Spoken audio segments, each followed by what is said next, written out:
درود بچه ها، امیدوارم حالتون خوب باشه. این ویدیویی که امشب قراره بذاریم راجع به آموزش هیرویه. قرار بود این کار رو از پچ 7.40 انجام بدم با وبکم و میکروفون و امکانات بهتر که نه هنوز وسایل من رسیده نه 7.40 اومده که خیلی هم دیر کردن. نمیدونم علتش چیه. معمولا دیگه الان باید پچ می اومد تا الان. حالا من چند تا ویدیو براتون میذارم تو هر رولی، چه کور چه ساپورت، که شما بتونید تا وقتی 7.40 میاد رنک آپ کنید. چند تا هیروی خوب بهتون معرفی میکنم. بریم سراغ هیروی تیمبرسا یکی از وحشی ترین هیروی دوتا دوی بچه. خیلی هیروی قویه. لولاش پیور دمیجه، کل لولاش پیور دمیجه. فست سمت راستیش من ترجیح میدم. این فست دیگه‌ش هم توضیح میدم بهتون تو طول ویدیو. بریم تو دمو هیرو ببینیم کی به کیه، چی به چیه.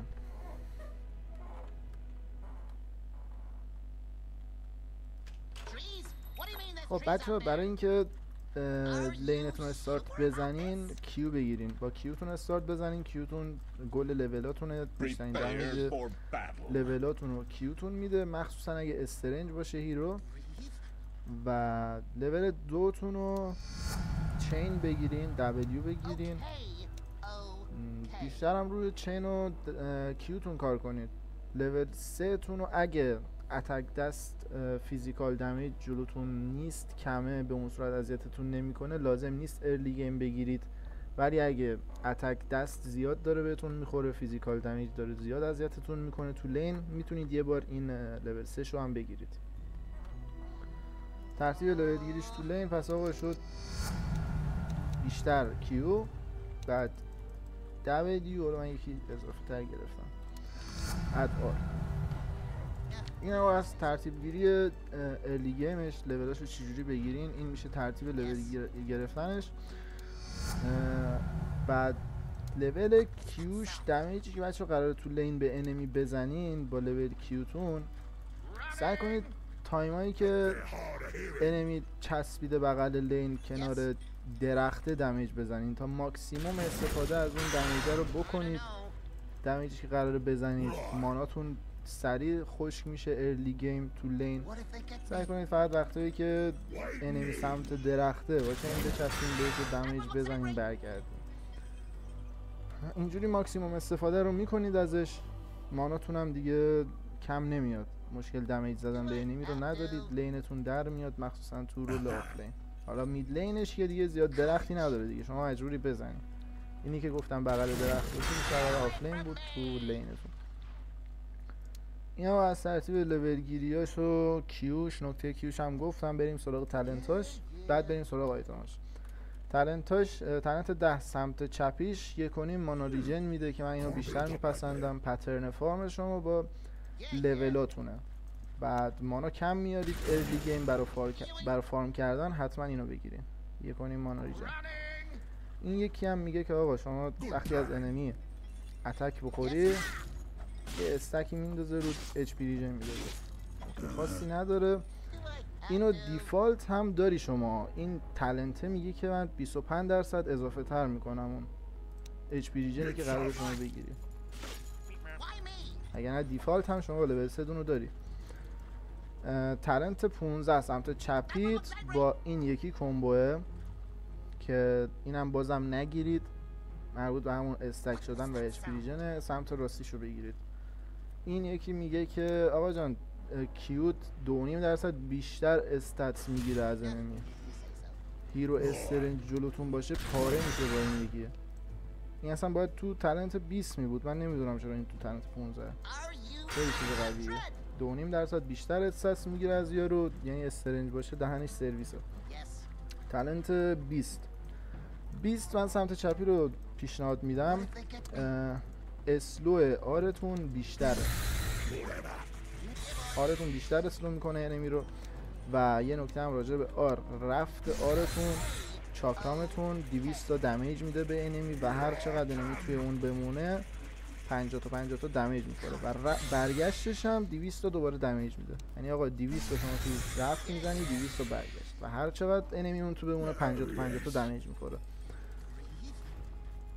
این آقا از اسلو چاکرامتونه. این یکی میگه که وقتی شما هر درختی رو قطع کنی به 10 تا HP میده.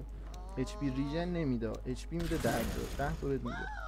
یعنی اینجا شما 4 تا 3 تا اگه درخت قطع کنی، اینجا خیلی قطع شد، هر چقدر درخت قطع کنی به ازای همون قطع درخت به تو 10 تا HP میده. اینجا 5 تا قطع کنی بهت 50 تا میده. چیز زیاد جالبی نیست. همین چاکرام اسلوتون رو بگیرین تو فایت خیلی کمک میکنه بهتون. و داستان از اینجا قشنگ میشه. تالنت 25 تیمبر. سمت چپیش چینتون هم بلندتر میشه هم سرعتی تر میشه. از این سر مپ میتونی بری اون سر مپ، با سرعت بیشتری هم میره. تو تیم فایت ها قوقا میکنه. تو تیم فایت ها با این تالنت قوقا میکنید. خیلی چیز واگیه. تیم فایت ها واقعا انمی رو دهنش رو سرویس میکنید اگه درست استفاده کنید ازش. تالنت سمت راستیش هم خیلی خوبه. اگه بیشترین دمیج تیم بچه شمایید و تیمتون عملا دمیج خاصی نمیزنه و جلوتون هم استرنج بیشتری رو، اینو بگیرید. این میگه که هر درختی که شما قطع میکردی دمیج بونوس میزدی به انمی، من حالا به ازای هر اون درخت 75 تا دوباره میذارم روی اون. عذرخواهی میکنم گوشیم یه لحظه زنگ خورد. 75 تا دمیج میذارم روی اون. بعد این پیور بچه ها، این ماجیکال نیست که بگی نمیصرفه. این 75 تا پیور داره میگه. یعنی عملا همین صحنه رو شما ببین، پاره شد. یه شیوا هم داشته باشید با یه کایا، فقط ببین شما چی میشه. اینجا مثلا بغل درخت رو بتون زیر بندازی نمیره. مرد. این خیلی، این جلو هیروی استرنج خیلی باگه. حالا نه اینکه جلو استرنج فقط چون این دمیجش رو دیگه به همه میزنه، فقط مربوط به استاتس گرفتن نیست. هر هیرویی که جلوتون باشه، چه اینتلیج باشه چه اگیلیتی باشه، این دمیج زیادی میزنه بهش اگه کنار درخت باشه.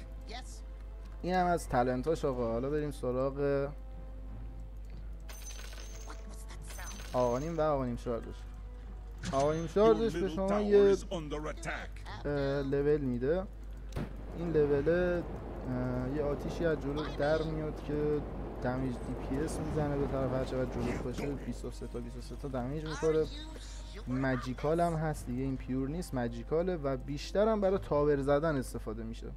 این لولتون رو جلو تاور بگیریم به تاور دمیج میکنه. بیشتر برای تاور زدن، دمیج زدن به هیرو.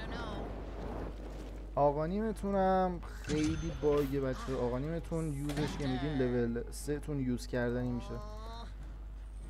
ایتون رو که یوز میدین یه شیلد میذاره روتون، تو فایت دمیج نمیخورید، از اون شیلده کم میشه وقتی بهتون اتک بدن. و وقتی هم که میترکه یه دمیج آیویی میزنه به انمی. یعنی هر کی تو اون رنجش باشه، تو این رنجی که الان مشخص شده، این دمیج رو میخوره.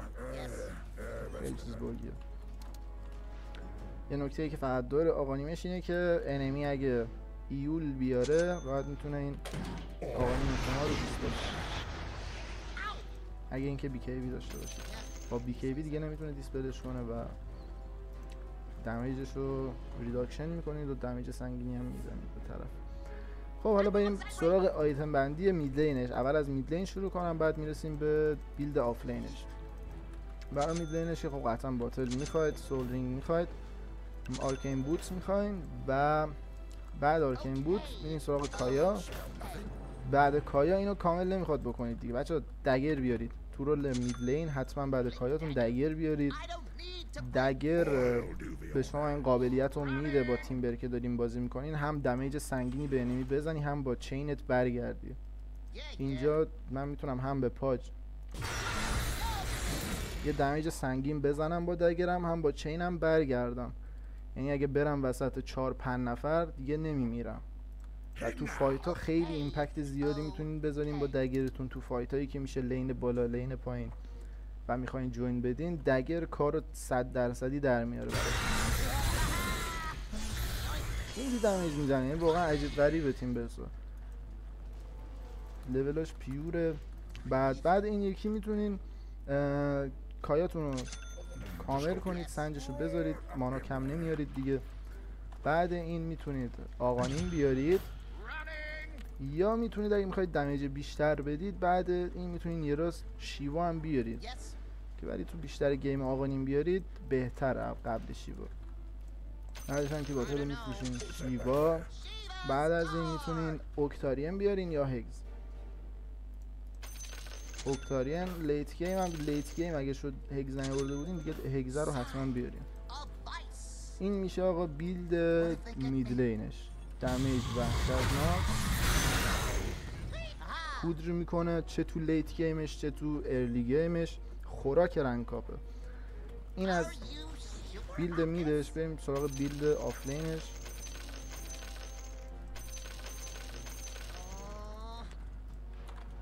خب تو آفلینش چیزی که 33 مودش کرد تو این تورنمنت قبلی واسه سول رینگ رو که باید بیارین. بعد یه پاور ترید میتونید بیارید تو آفلینش. نیازی به آرکین بوت هم ندارید، میتونید پاور ترید بیارید بیشتر به دردتون میخوره. و بعد این اگه این بیلدو دارین میزنین تو آفلینش پاور ترید آوردید بعد از این کایا حتما سنجش رو بیارید چون اگه این سنجر رو نیارید این کامل نشه مانا کم میارید باشه. توی فارم کردن مانا کم میارین، توی دمیج دادن فایت ها مانا کم میارید. با این بیلد حتما باید این کامل بشه همون ارلی گیم. نرید یه مثل بیلد میدلین دگر بیارید. حتما کایاتون رو کامل کنید، کایا سنجش کنید. بعد از این حالا دسته به اون شرایط گیم. اگه ماجیک دمیج جلوتون زیاده پایپ بیارید.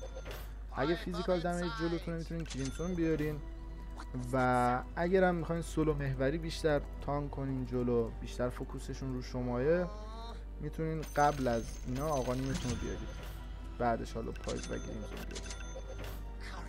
و یه نکته دیگه به جای این کریمسونه اگه یه سولو هیرو جلوتونه که بیشترین دمیج فیزیکالشونه مثلا تمپلار، شما فقط از اون هیرو دارین دمیج فیزیکال سنگین میخورین و اونجا دیگه این کریمسون زیاد جواب نیست. بهتره که به جای این کریمسون هیون بیارید. کری انمی رو مهار میکنید با این هیون، هیچ کاری نمیتونه بکنه. این از این بیلدش. حالا لیت هم که شد سول رینگ رو میفروشین، میتونین به جاش اوکتارین بیارید یا میتونید گریپنیر بیارید. این آیتم یه خوبی که داره برای تیمبر، چاکرامتون رو آیویشو بزرگ میکنه. آیوی چاکرامتون خیلی بیشتر میشه و دمیج افراد بیشتری توی اون آیوی دمیج میخورن. این خیلی خوبه و میتونید حتی در چیس کردن هم ازش استفاده کنید. جوابه. این هم آیتم خوبیه، هرچند من زیاد اینو نمیگیرم. و یا اوکتارین میتونید بیارید. بوتتون رو بعد میفروشین. بعد میتونین هگز بیارید و این هم که دیگه شیاف میشه. شیوا یا دگر. حالا لیت هم که شد با آفلین یا شیوا میارین یا دگر، فرقی نداره، هر دوتاشو میتونید بیارید. این از ترتیب آیتم گیریش توی پوزیشن آفلین.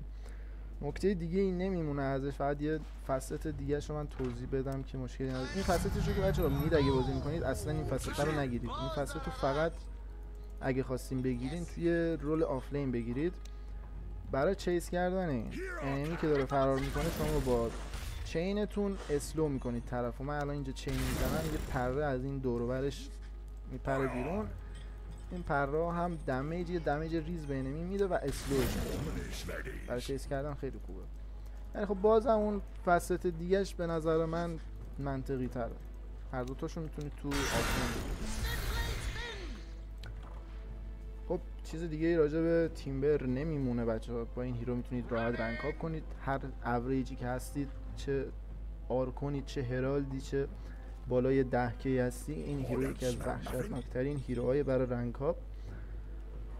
و همین دیگه. حالا اگه هیروی خاصی مد نظر شماست بچه‌ها تو کامنت ها بگید بهم. از چند روز بعدی سعی میکنم ویدیو رو با کیفیت تر، چون وبکم میرسه، میکروفون میرسه، براتون بذارم. آموزش هیرو چه گیم پلی براتون با وبکم و میکروفون بذارم که اذیت نشید. حالا این ویدیو اگه از نظر کیفیتی خوب در نیامد عذرخواهی میکنم. لایک و سابسکرایب یادتون نره بچه‌ها، بهم کمک زیادی میکنه. چنل رو تازه راه انداختم. عشق منید، دوستتون دارم. رنک اپ کنید. خداحافظ.